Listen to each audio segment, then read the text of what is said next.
The civil war on the right has now escalated. There's an interesting fight that occurred over the past few days. So let me break this down for you here. Gateway Pundit is a very far-right outlet that they think they're a news outlet. They're not. They're just a propaganda outlet. And they ran a story that said George Soros endorsed Ron DeSantis. Huh?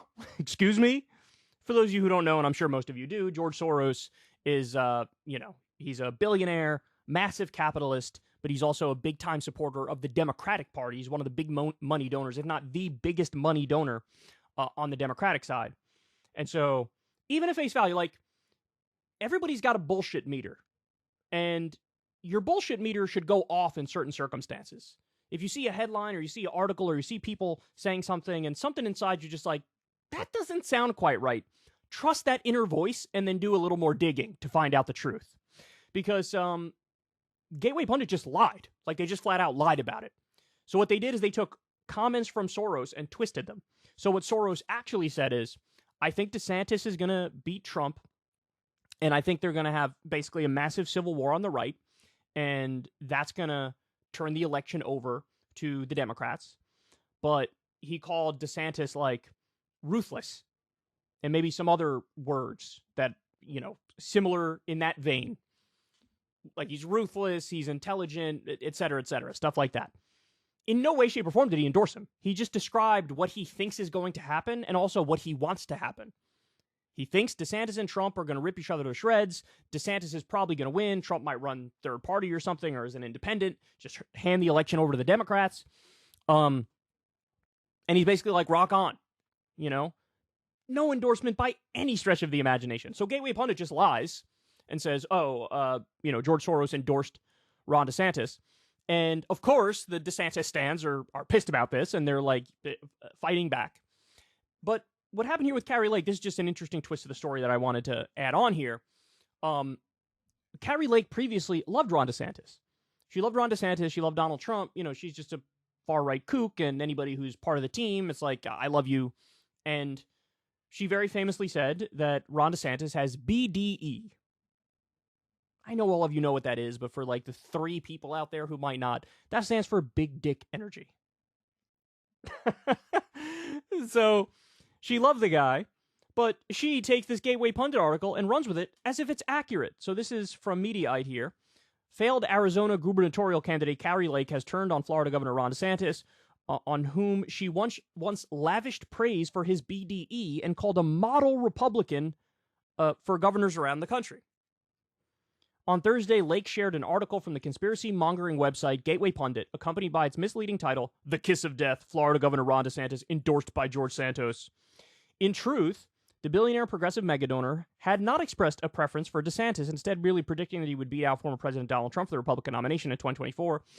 He's likely to be the Republican nominee, said Soros, who described DeSantis as shrewd, ruthless, and ambitious. The deceptive attack marks a heel turn for Lake, who has spent the months since her loss proclaiming that the election had been stolen from her and following Trump around like a particularly clingy pet in what many believe to be a less than dignified bid to be tapped as Trump's running mate. That's exactly what's going on. Previously, Lake had not only generously speculated on DeSantis' anatomy, but observed that every GOP governor in the country looks to DeSantis for leadership on how to run a state.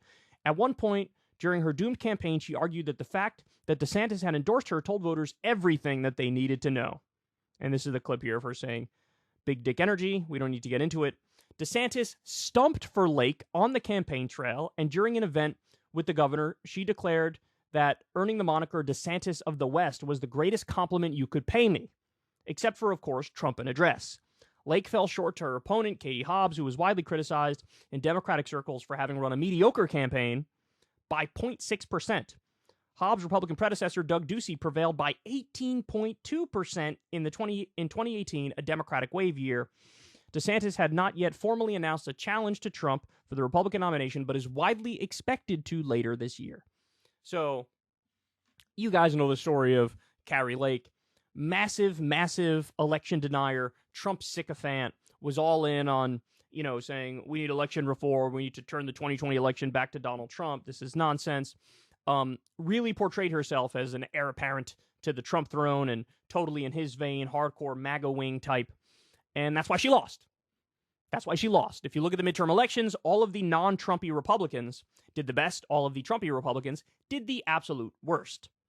And so it's crazy to me. I don't know, and I'll ask you guys, is it the case that Kari Lake read the headline, thought it was true, and then just ran with it because she's supporting Trump and backing Trump up and trying to engage in the civil war? So in other words, she doesn't know that it's actually a lie? Or does she know that it's a lie and she doesn't care because she's willing to lie for Daddy Trump? That's what I was thinking about as I was going through this story. Because I don't know what the answer is, to be honest. I really don't know what the answer is.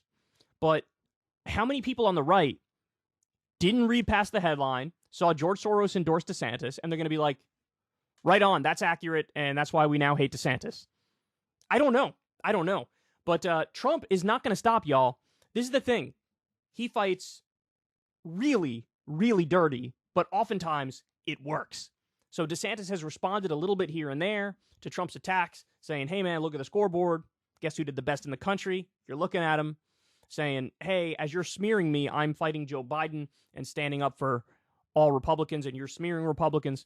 Just some little, responses here and there, little jabs back. So far, I think he's played it well.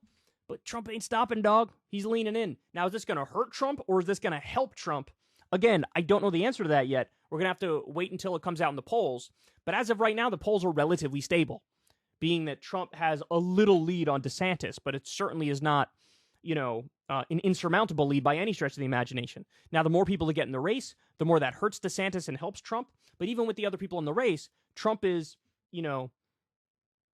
could close the gap on Trump. DeSantis is close enough to Trump where he could still make it a race. So here's what Trump was saying over the weekend.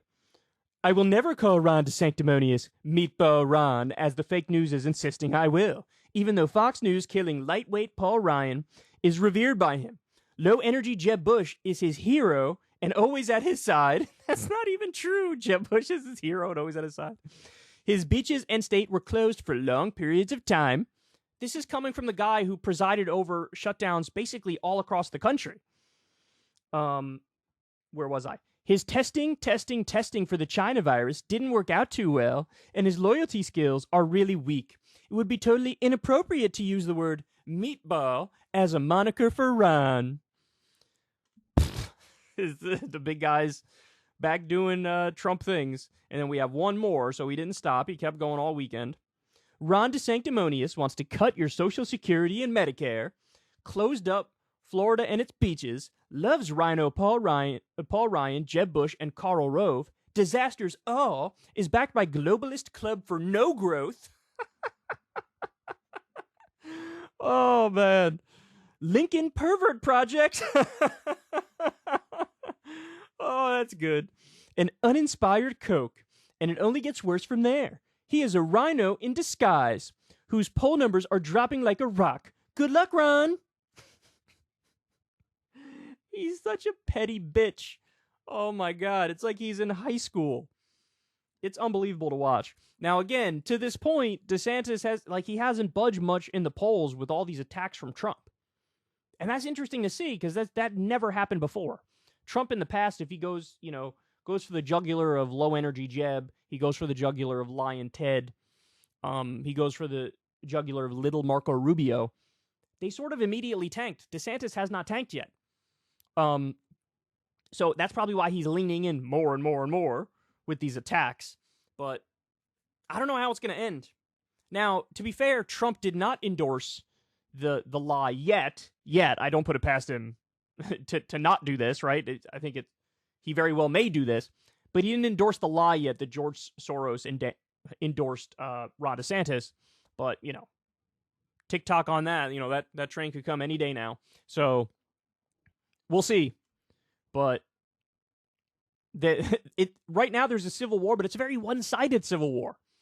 DeSantis is trying to do the whole above the fray thing. When they go low, we go high. Historically, to this point, that doesn't work. When they go low, you kind of got to go low. But again, he's got a tough line to walk because he needs a lot of the Trump voters to flip to him.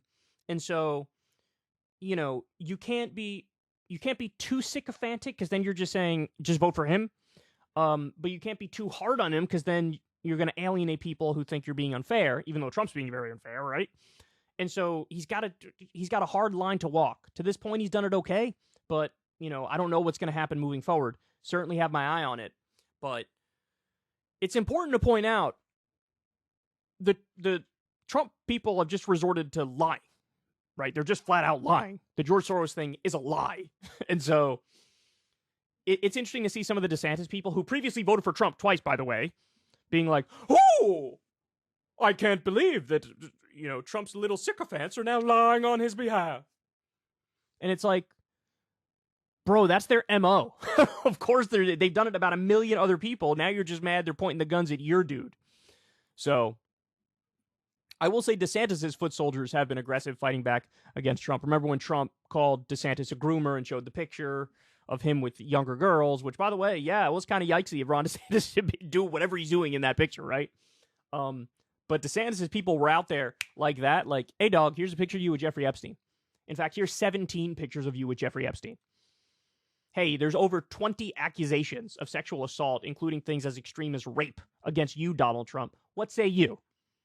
So, it's so funny. Trump acts like hypocrisy doesn't exist.